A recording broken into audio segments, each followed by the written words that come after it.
An idiotic and entitled tourist decides that it's well within his rights to cross the boundaries and touch the royal guard's weapon. Just one word from the guard was enough to change the tourist's life forever and land him in prison. Before we get into it, let us know in the comments where you're watching from. What's the actual big deal? Mark went on, his voice laced with the kind of performative indignation he often adopted when confronted with rules he found inconvenient. He pushed himself off the wall, stretching languidly. It's just some bloke in a fancy dress uniform playing soldier for the tourists. Bet you anything that rifle's deactivated. Probably weighs a ton, poor sod. Sarah lowered her camera, her brow furrowing with a familiar mix of exasperation and anxiety. Mark, honestly, just leave it. It's clearly marked "Do Not Cross." There are signs everywhere. Let's just go find that gelato place David was talking about. Marked for who, Sarah? For the sheep? He gestured vaguely at the other tourists, some of whom were now subtly angling their phones towards him, sensing potential drama. We're the ones paying for this whole circus, aren't we? Taxpayers back home, tourists spending money here. Our cash keeps this place running, keeps him in shiny buttons. We should be allowed a proper look if we want one. David, sensing the escalation, pulled out an earbud, sighing audibly. Mate, come on, it's not about that. It's about respect, isn't it? Basic respect for the history, the tradition, for the guy standing there, doing his job in this heat. Mark snorted, a harsh, dismissive sound that grated in the historic quiet. Respect. He respects my wallet, that's about it. Look at him. He's probably bored stiff. Probably wishes someone would do something interesting to break the monotony.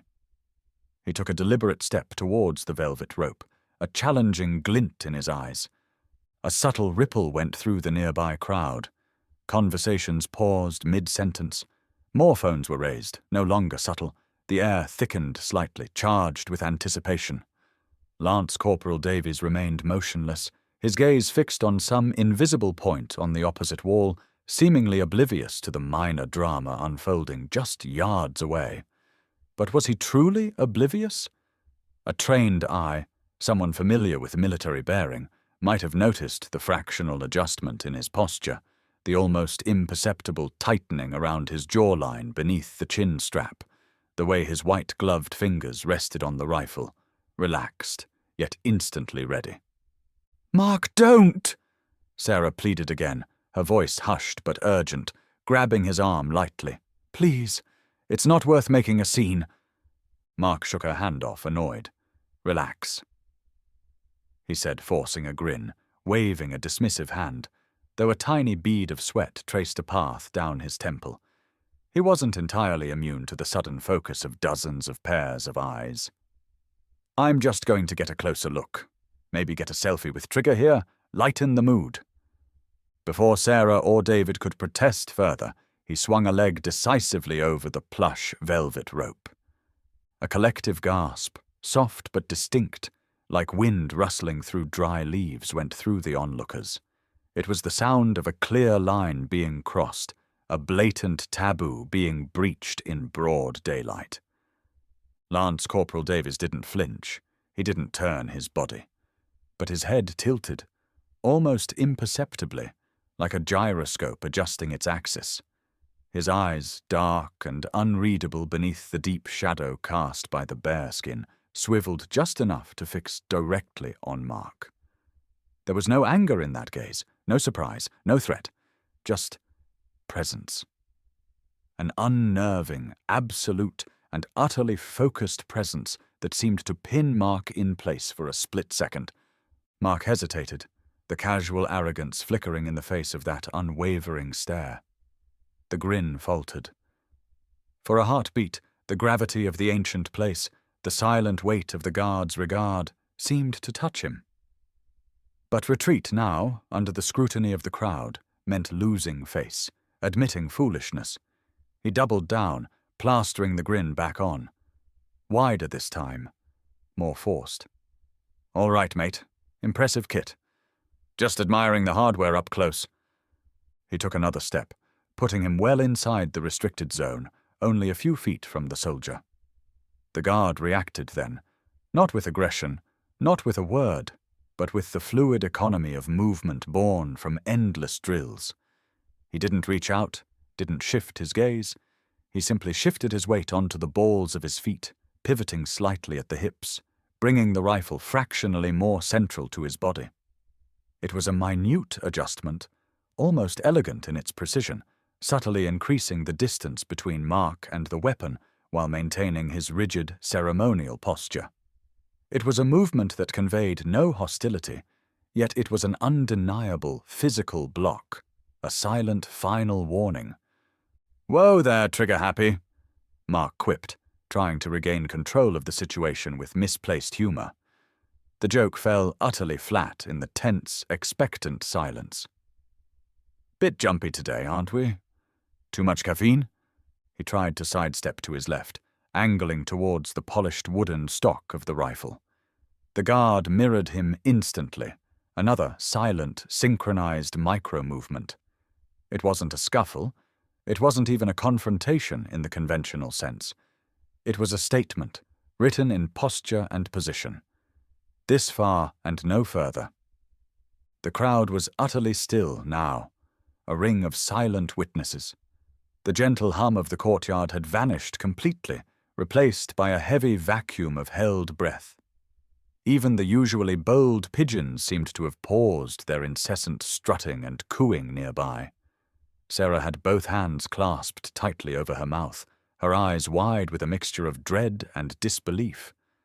David looked pale, running a hand over his face, appearing as if he desperately wished the ancient stones beneath his feet would swallow him whole. And somewhere near the back of the gathered onlookers, an older gentleman with a neatly trimmed white beard and a tweed jacket, despite the heat, murmured to his wife, his voice carrying with surprising clarity in the unnatural stillness. "He doesn't understand the protocols at all. That's the Palatine Guard, interfering with their arms while they're posted. That falls under Section 12 of the Security Act. Extremely serious business." His wife nodded grimly, clutching her sensible leather handbag to her chest like a shield. Mark didn't hear the old gentleman's ominous commentary. He didn't truly register the palpable fear radiating from Sarah or the resigned horror on David's face. He saw only the impassive figure before him, the gleaming rifle that represented authority he felt entitled to challenge, the dare hanging unspoken in the air. He felt the collective gaze of the crowd, a prickling awareness that, perversely, fueled his recklessness rather than curbing it. He thought it was a game of chicken, a simple test of nerve against a glorified statue. He thought the guard was just another bureaucratic obstacle, a symbol drained of any real power, existing solely for tourist photos. He couldn't have been more wrong. His hand darted out. Fast. Faster than anyone, perhaps even himself, expected. Driven by a sudden, foolish impulse to prove his point, to break the spell of the guard's impassivity. His fingertips, suddenly slick with nervous sweat, brushed against the cool, smooth, varnished wood of the rifle's stock. It wasn't a grab, it wasn't a push or a shove, just a touch. A fleeting, almost insignificant contact. A mere graze. But the effect was instantaneous. Electric. As if he'd completed a hidden circuit, Lance Corporal Davies didn't flinch, didn't shout, didn't raise the rifle or strike out. He simply spoke one word, his voice perfectly modulated, crisp and clear, into a tiny, almost invisible microphone, clipped near the high collar of his tunic. Protocol Omega. Barrier breached. Before the final syllable, clipped and precise, had fully faded into the stunned silence, they were there. Two figures, materializing from the periphery of the courtyard like ghosts, summoned by the arcane code word. They hadn't been visible moments before, blending seamlessly into the flow of tourists or the shadows of the ancient archways. Dressed in the less ceremonial but equally imposing dark blue uniforms of the Citadel's Internal Security Directorate, practical trousers, zipped jackets bearing an official crest, sturdy boots. They moved with a speed and silent coordination that spoke of endless drills and absolute readiness. One was tall and broad-shouldered, his face set in lines of professional neutrality. The other was shorter, wiry, his movements quick and economical, his eyes sharp and assessing. They didn't rush Mark. They didn't tackle him or shout commands. They simply flanked him, one on each side, their sudden, close presence an immediate, undeniable cage. The space around Mark shrank instantly, the casual freedom of the tourist vanishing in a heartbeat.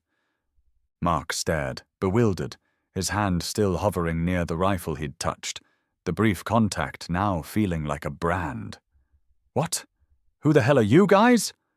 "Sir," said the wiry officer, smoothly holding up an official-looking ID card encased in a worn leather wallet. The crest of the directorate was clearly visible. "You are under arrest." "Arrest?" Mark choked out the word, a strangled, nervous laugh escaping his lips. "Arrest? Are you kidding me? For what? I barely even touched it. It was nothing. A joke!" The tall officer stepped fractionally closer, his voice unwavering, cutting through Mark's bluster. "You have violated Section 12, subsection C of the National Heritage and Security Act of 1978, interference with a sentinel on active duty and unauthorized contact with service weaponry." He gestured slightly, a minimal movement towards the exit of the courtyard. "You are required by law to accompany us immediately and without resistance." Panic flared in Mark's chest then, cold and sharp, extinguishing the last embers of his bravado. This wasn't a stern telling off from a museum guard. This wasn't a potential fine for littering. The formality, the specific legal citation recited from memory, the sudden efficient appearance of these serious-faced men in official uniforms, it hit him like a physical blow. This was real. This was serious. "This is completely insane!" he yelled, his voice rising in pitch. "You can't be serious! Sarah, David, tell them it was just a stupid joke!" Sarah rushed forward, tears starting to stream down her face, her voice trembling. "Please, officers, please, he didn't mean anything by it. He was just being an idiot. We're tourists. He didn't understand." "Ma'am," the wiry officer said, holding up a hand gently but firmly, halting her advance. His tone was polite but utterly implacable. "Please do not interfere. This is now an official security matter. Your companion deliberately breached a clearly marked restricted zone and made unauthorized physical contact with a service member's equipment after being implicitly warned by the sentinel's posture and presence." David tried a different tack, stepping forward, hands raised in a placating gesture. "Look, officers, we understand he crossed the line, okay? He messed up. We'll pay a fine, whatever it takes. We sincerely apologize for his behavior. There's surely no need to actually arrest him over this." The tall officer simply shook his head. A minute, almost imperceptible movement. "The law regarding Section 12C is clear and absolute, sir. There are no provisions for fines or on-the-spot resolutions for this specific violation." He nodded curtly to his partner, who took a firm but non-aggressive hold of Mark's upper arm. "Get your damn hands off me!" Mark twisted violently, trying to pull away, his face flushing a deep, mottled red. "Do you have any idea who I am? I'll sue. I'll call my embassy. This is outrageous!" The resistance was brief and utterly futile. The officers were trained, their movements practiced and economical. Within moments, Mark found himself being firmly guided, almost lifted, away from the roped-off area, his angry shouts and threats echoing impotently off the ancient, indifferent stones. The crowd parted silently, a sea of silent, staring faces, shocked, curious, disapproving. It felt like walking a gauntlet of judgment. As they propelled him towards a side exit, Mark twisted his head back for one last, desperate look. Lance Corporal Davies hadn't moved a muscle. He stood exactly as before, rifle held perfectly across his body, gaze fixed rigidly forward, the sunlight glinting off the polished brass of his buttons and the buckle of his belt. It was as if the entire incident, Mark's foolish bravado, the gasp of the crowd, the shouts, the arrival of security, the arrest, had been nothing more than a troublesome fly buzzing briefly in his vicinity before being swatted away by an unseen, impersonal hand. The cold dread solidified in Mark's stomach, heavy as ingested lead.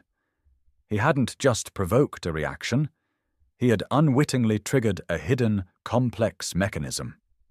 An impersonal, efficient system designed for threats far greater than him, a system that was now drawing him inexorably into its depths.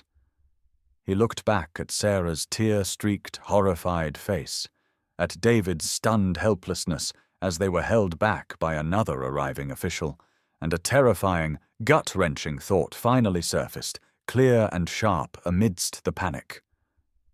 What have I actually done? The room was aggressively, soul-crushingly bland. Walls painted a shade of beige that seemed specifically chosen to induce melancholy. Fluorescent lights hummed overhead with an insistent, nerve-jangling buzz. A scarred metal table was bolted firmly to the linoleum floor, flanked by two hard plastic chairs designed for maximum discomfort. The air smelled faintly of stale coffee, industrial disinfectant, and the low-level anxiety of countless previous occupants.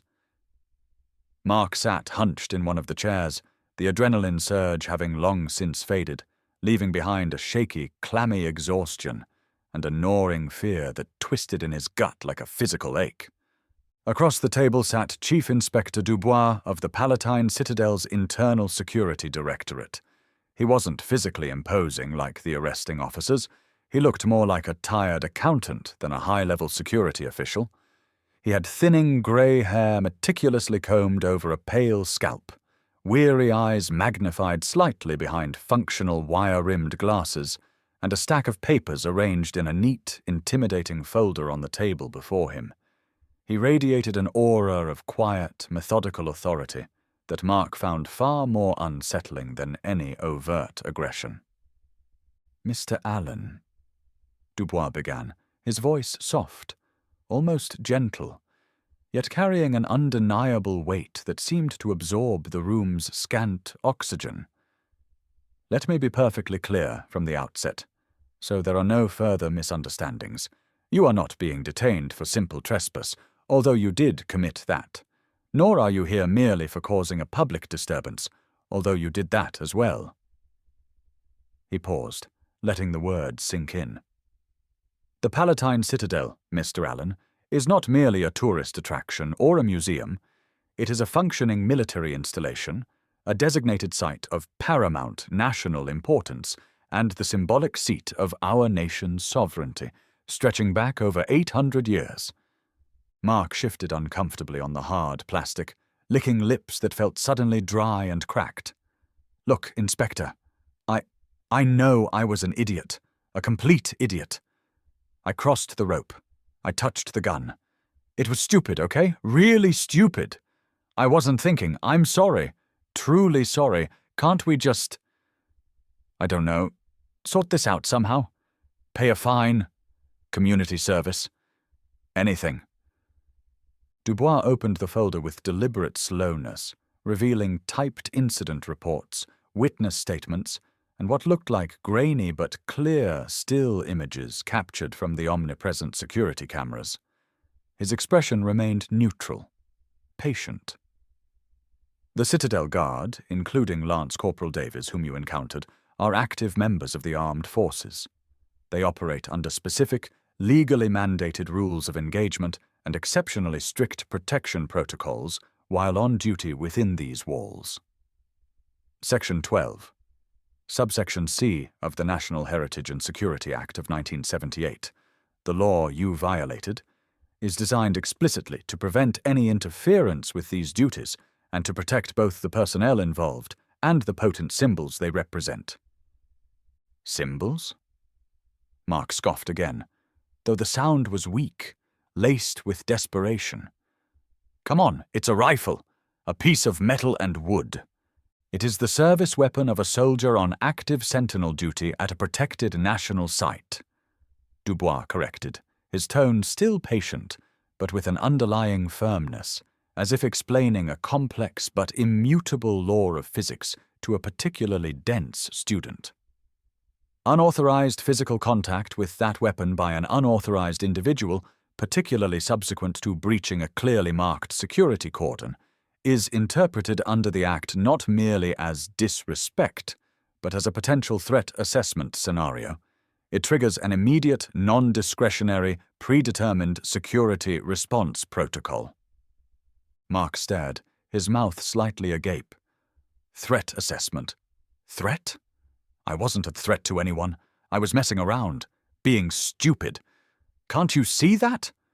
Your intent, or lack thereof, is certainly a mitigating factor we will note, Mr. Allen.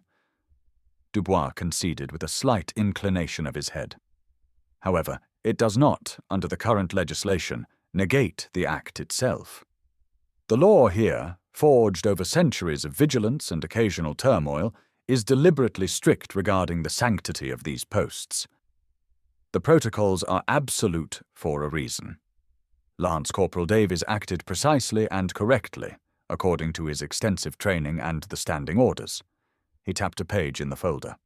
The mechanism you inadvertently triggered is designed to neutralize potential threats, or perceived potential threats, swiftly and decisively, precisely to avoid relying on individual judgment calls or interpretations of intent in high-stakes environments. Consider the possibilities, however remote they might seem to you now. What if you had attempted to disarm him? What if your touch was intended as a diversion for another simultaneous action elsewhere? The protocol exists to eliminate such dangerous ambiguities. Dubois slid one of the security stills across the metal table. It showed Mark's hand. Fingers slightly blurred with motion, making contact with the polished wood of the rifle's stock. The image was stark, undeniable.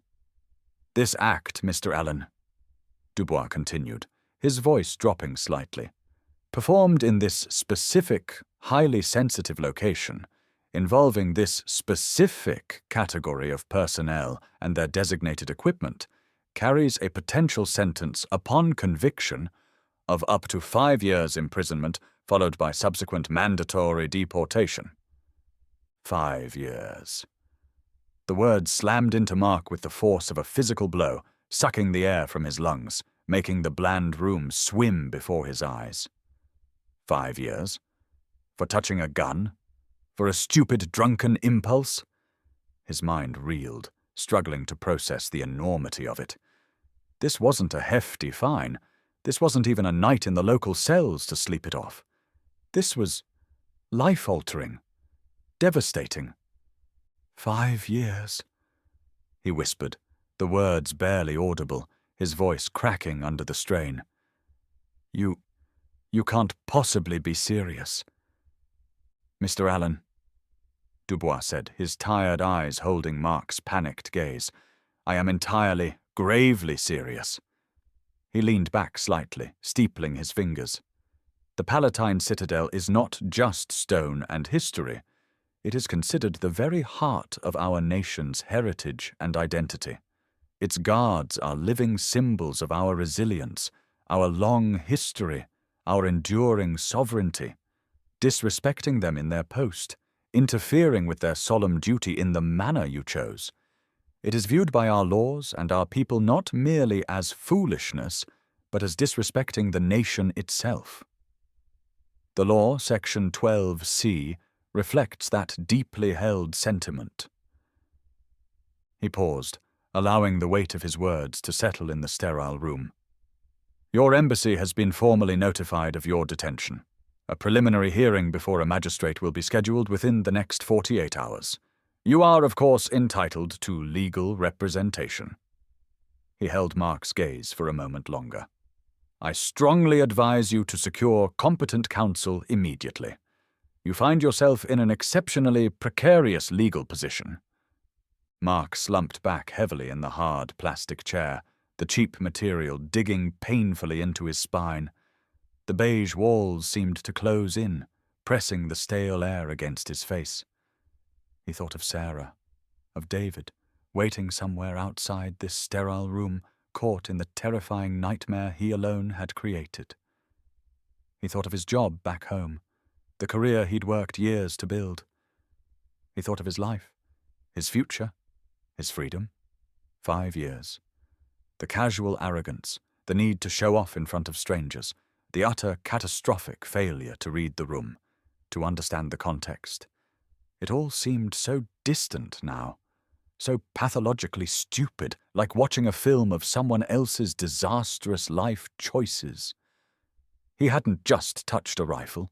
He had stumbled blindly into a complex, invisible web woven from threads of law, centuries of history, and fierce national pride.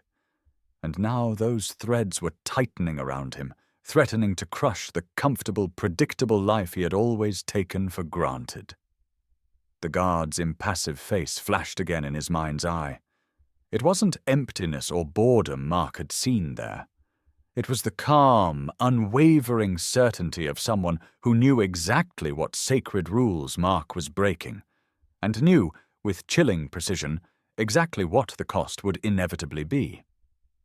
The lawyer assigned by the embassy, a weary-looking man named Jean-Pierre Moreau, whose crumpled suit seemed to absorb the ambient gloom of the detention center, didn't waste time on pleasantries. They sat in a small, airless interview room, the only furniture a cheap table and 2 chairs identical to the ones in Dubois' office. Moreau smelled faintly of stale Gauloise's cigarettes and the musty aroma of old paperwork. He flipped through the thin file that represented the entirety of Mark Allen's defense against the weight of the state. "Monsieur Allen," Moreau began, his voice raspy, his gaze sharp despite his tired appearance. "So, your situation is, let us say, extremely delicate." "Delicate?" Mark echoed, running a trembling hand through his already disheveled hair. The word felt like a colossal understatement. The inspector fellow mentioned 5 years. 5 years in prison. How the hell is that delicate? "That is the maximum potential sentence," Moreau corrected calmly, holding up a nicotine-stained finger. "The absolute upper limit prescribed by the statute. However, make no mistake, Section 12C is not a minor administrative infraction. It falls under a category of laws specifically designed to protect state functionaries engaged in their official duties and to safeguard designated national symbols and sensitive locations. To give you a parallel, think of it less like common assault or simple trespass, and more akin to attempting to disrupt a session of Parliament or publicly desecrating the national flag." "But I didn't desecrate anything," Mark protested, the same futile, circular argument rising in his throat like bile. "I just touched it. It was a stupid impulse." Moreau sighed, a long, slow exhalation that seemed to carry the weight of countless similar hopeless cases. "The Palatine Citadel Guard is unique, Monsieur Allen. They are not civilian police officers. They are active military personnel, bound by centuries of deeply ingrained tradition and operating under exceptionally strict, legally codified protocols while on ceremonial duty. Their primary function within the Citadel precinct is indeed largely symbolic, yes, and this is the crucial point you failed to grasp. That symbolism is backed by the full authority of the state, lethal force if necessary, and ironclad legal protection. The rifle Lance Corporal Davis carries is not a prop. It is his designated service weapon, and he is legally authorized, indeed obligated, to defend it, himself, and his post under specific, clearly defined circumstances. Your action, deliberately crossing the security barrier after implicit warnings and then making unauthorized physical contact with his equipment, forced him by law and training into an immediate threat assessment protocol. "But he didn't do anything to me," Mark insisted desperately. "He just stood there." "Precisely." Moreau nodded, his expression grim. His training, honed over years, dictated that the safest, most appropriate, and legally mandated response in that specific situation was not direct physical confrontation with you, which could escalate unpredictably, potentially endanger bystanders, and compromise his primary duty. But rather the immediate neutralization of the perceived threat via the prearranged Internal Security Directorate response team. He followed his orders perfectly. The system, the protocol, worked exactly as intended by the legislators who wrote the act. You, unfortunately, were the situation the system was designed to neutralize. Moreau leaned forward slightly, his voice dropping conspiratorially, though there was no one else to hear. "To understand the gravity, Monsieur Allen, you must understand the context, the history. The Palatine Citadel isn't just a collection of old buildings tourists wander through. For centuries, it has been the literal and symbolic seat of power in this nation, the site of coronations, of crucial treaty signings, of revolutionary pronouncements, of sieges both won and lost. Its security, therefore, is considered paramount, both physically and symbolically. The Guard, in their archaic uniforms, represent the unbroken line of that sovereignty, that national continuity. An insult to the Guard, or any interference with their solemn duty, particularly within the Citadel's walls, is legally interpreted by our courts as an attack on the state itself, albeit in microcosm. He gestured vaguely with a hand, holding an unlit cigarette he seemed to have forgotten about. There have been incidents over the years, you understand. Political protesters attempting to chain themselves to the main gates during state visits. Mentally unstable individuals trying to confront the guards, sometimes violently. Each such incident, thoroughly investigated and prosecuted, only serves to reinforce the rigidity of the protocols, the absolute necessity for zero tolerance. The state simply cannot afford ambiguity or leniency where its core symbols and security are concerned. Mark felt a wave of dizziness wash over him, the stark reality of his predicament pressing down like a physical weight. "So what happens now?" he asked, his voice barely a whisper. "What can we actually do?" "Our best defense, frankly our only defense, is the demonstrable lack of malicious intent," Moreau said, tapping the thin file with a stained fingernail. "We argue profound ignorance of local laws and customs, which seems entirely accurate. Forgive my bluntness. We emphasize your clean prior criminal record, assuming it is indeed clean. We highlight your status as a temporary visitor, a tourist. We stress the lack of any actual physical damage or injury caused. We plead for judicial leniency based on cultural misunderstanding and momentary, albeit extreme, foolishness." "Will it work?" Mark asked, his gaze fixed on the lawyer's face, desperately searching for a sliver of hope, a hint of optimism. Moreau pursed his lips, taking a long moment before answering. "The judiciary here, particularly in cases touching upon national heritage and security, tends to be conservative, patriotic. They take matters like this very seriously indeed. A conviction of some kind, I must be honest with you, is highly likely, almost certain given the video evidence and witness statements. Our primary goal now is damage limitation. We fight vigorously to avoid the maximum potential sentence. Perhaps we can argue persuasively for a significantly shorter custodial sentence, months rather than years, followed by immediate deportation and, inevitably, a lifetime ban from re-entering this country or potentially any nation within the regional bloc.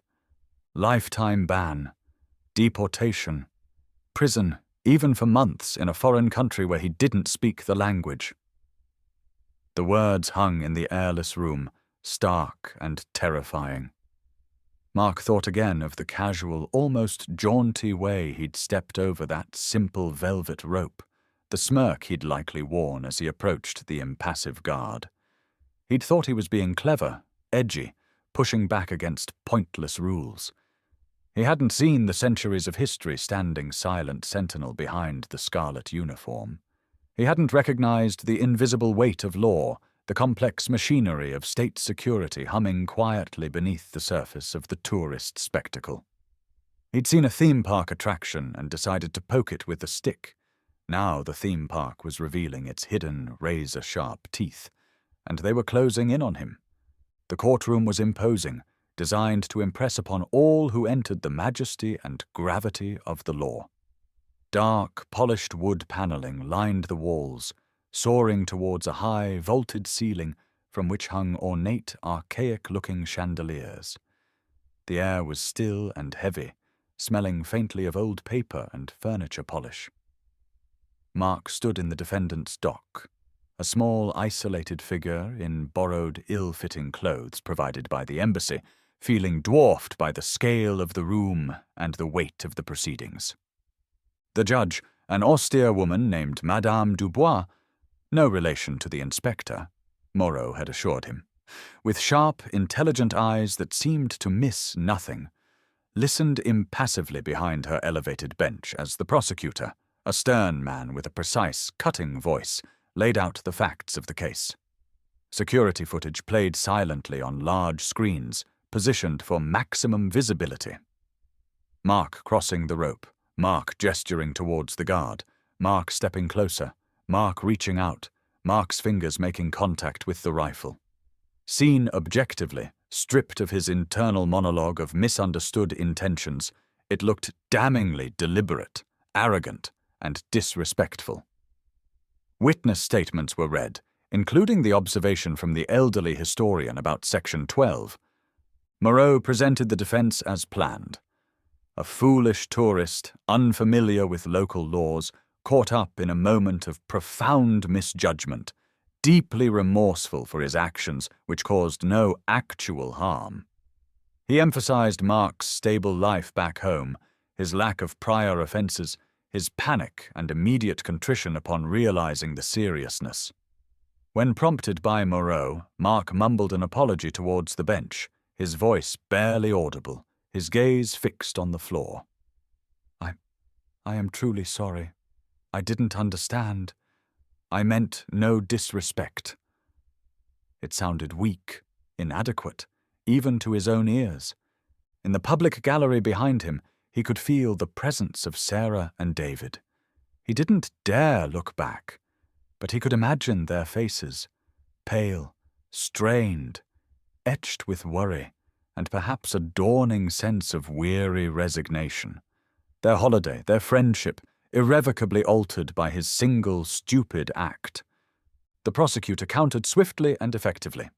Ignorance of the law, he argued crisply, was no excuse, particularly when clear physical barriers and internationally recognized symbols of restricted access were deliberately ignored. The barriers were obvious.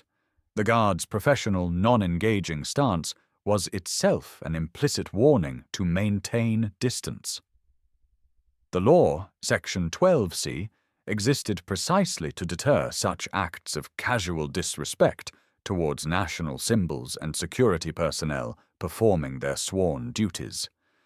Allowing tourism or claims of ignorance to negate the law would render it meaningless and potentially endanger personnel and the public alike. The judge listened intently, occasionally asking a sharp, clarifying question of either counsel, her face revealing nothing of her thoughts, her pen scratching notes on a legal pad. Lance Corporal Davies was called briefly to the witness stand. He looked exactly as he had in the courtyard, immaculate uniform, upright posture, disciplined calm. He recounted the events of that afternoon in clipped, factual tones, devoid of any discernible emotion or personal opinion. He stated the sequence of events. He confirmed Mark's actions as depicted in the video. He answered the prosecutor's and Moreau's questions politely, concisely, and precisely, referring only to protocol and observation. Watching him, Mark felt a strange, sickening mixture of resentment and grudging respect. Davies hadn't been playing a role that day. He was the role, the embodiment of the system Mark had blindly challenged.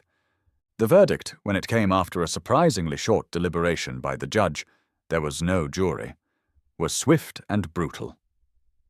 Guilty as charged under Section 12, subsection C.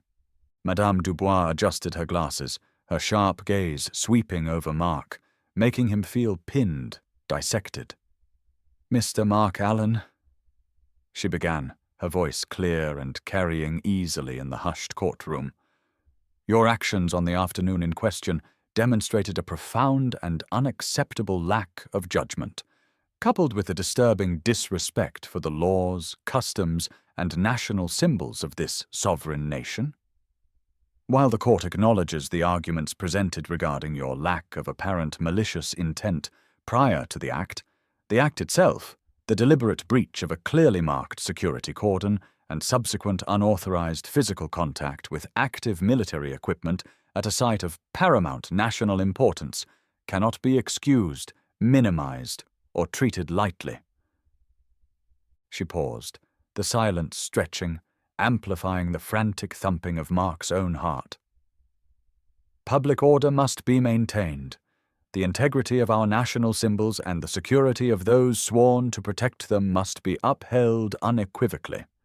Tourists are welcomed guests in our country, but they are not exempt from our laws, particularly those concerning security and respect for our heritage." She looked down at her notes, then fixed her gaze back on Mark. "Therefore, the sentence of this court is 18 months' imprisonment, commencing immediately, to be served within the correctional facilities of this nation. This will be followed by your immediate deportation upon completion of your sentence. You are further barred, permanently and irrevocably, from re-entering the territory of this country for the remainder of your natural life." 18 months, 1.5 years. The words hit Mark like physical stones, stealing his breath, making his knees buckle. He instinctively gripped the edge of the wooden defendant's dock to keep himself upright. He saw Sarah bury her face in her hands, her shoulders shaking silently. He saw David put a comforting arm around her, his own face a mask of grim disbelief. 18 months. 18 months in a foreign prison, away from everything and everyone he knew. His life, his career, his relationship with Sarah. Fractured. Perhaps irrevocably shattered. All for a touch. All for a single moment of stupid, arrogant, beer-fueled bravado. As 2 uniformed court officers moved forward to escort him from the dock, his legs feeling like lead, his mind numb with shock and despair, he caught a final glimpse of Lance Corporal Davies leaving the courtroom through a side door. Davies walked with the same measured, perfectly upright posture he maintained on sentinel duty, his face impassive, revealing nothing. He hadn't sought this outcome. He hadn't shown malice or vindictiveness. He had simply, professionally, followed the protocols Mark himself had forced him to enact. The system had worked, flawlessly. Mark was the grit caught in its finely calibrated gears, now being inexorably ground down and expelled. The ancient stones of the citadel had claimed another victim, not through violence or warfare, but through the cold, unyielding application of law and consequence. Months later, the relentless sun beat down on the Palatine citadel courtyard, the heat shimmering off the ancient flagstones. Tourists milled about, taking photos, listening to guides, seeking shade beneath the arches. The velvet rope stood in its designated place, a clear, unambiguous boundary. And behind it, tourists paused, aimed their cameras, but kept their distance, a subtle but palpable respect in their posture. A guard stood sentinel within its embrace. Perhaps it was Davies, perhaps another soldier from the regiment. It was impossible to tell beneath the imposing bearskin hat, behind the mask of unwavering discipline. The scarlet and gold uniform gleamed, a fixed point of tradition in the shifting tide of visitors. Sarah and David stood near the edge of the courtyard, their suitcases resting at their feet, waiting for their taxi to the airport. They were finally going home, leaving behind the exhausting cycle of legal appeals, the depressing visits to the sterile prison visiting rooms, the gnawing anxiety, and the lingering sense of disbelief. Leaving Mark behind, incarcerated in a foreign land, to serve the remainder of his 18-month sentence. The experience had aged them both, etching lines of worry and sadness onto their faces. Sarah looked towards the guard, her gaze lingering, her expression a complex mixture of sorrow, regret, and a hard-won, painful understanding. "I never really got it before," she said softly, her voice thick with unshed tears. "I just saw the uniform, the ceremony, you know, like something out of a history book. I didn't understand the weight behind it all." David nodded, his face grim, his gaze distant. He thought it was all just a joke, a show for the tourists. He didn't realize some things aren't meant to be joked about. Some lines. They're there for a reason you don't see until you've crossed them. The guard stood immobile, a scarlet and gold statue against the backdrop of millennia, seemingly oblivious to their presence, to the ghosts of recent dramas played out on these very stones. He stood as a symbol, but not an empty one. He represented history, sovereignty, the unyielding rule of law, and the stark consequences of crossing lines that shouldn't be crossed. The rifle he held so perfectly wasn't just inert metal and wood. It was the tangible embodiment of an authority Mark had casually, fatally challenged and paid for with 18 months of his life, and a future forever altered.